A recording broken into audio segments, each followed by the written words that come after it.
కాంగ్రెస్ నేత Raghuveera Reddy political broker అని విమర్శించారు మంత్రి పెద్దిరెడ్డి.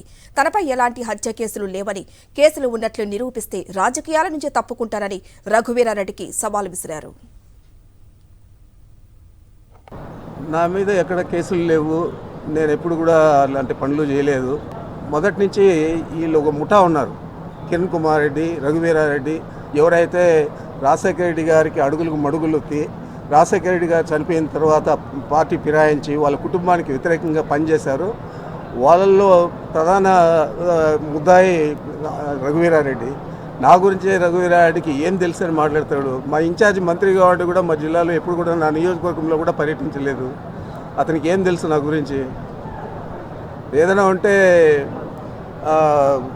నిరూపించమని చెప్పండి, రాజకీయాల నుంచి తప్పుకుంటాను. కాంగ్రెస్ పార్టీకి వెన్నుపోటు పొడిచింది రఘువీరారెడ్డి, కిరణ్ కుమార్ రెడ్డి, ఇంకా ఎవరెవరైతే రాజశేఖర రెడ్డి గారు మడుగులు దొక్కుతూ ఉన్నారో వాళ్ళు వెన్నుపోటు పొడిచారు. మేము పొడలేదు. మేము కాంగ్రెస్ పార్టీని బతికించాం. ఈ రాష్ట్రంలో చంద్రబాబుకు వ్యతిరేకంగా మా జిల్లాలో నేను జిల్లా అధ్యక్షుడైనప్పటి నుంచి ఇప్పుడు దాకా కూడా మెజారిటీ స్థానాలు నేనే సాధిస్తూ ఉన్నాను. ఆ మెజారిటీ స్థానాలు తెచ్చేదే కాకుండా కాంగ్రెస్ రాష్ట్రంలో అన్ని జిల్లాల్లో కంటే కూడా ఎక్కువ పటిష్టంగా, ఉమ్మడి రాష్ట్రంలోనే పటిష్టంగా చిత్తూరు జిల్లా ఉన్నది. మరి ఇతను ఆ కాన్స్టిట్యూన్సీలో డిపాజిట్ కూడా తెచ్చుకునే పరిస్థితి లేదు.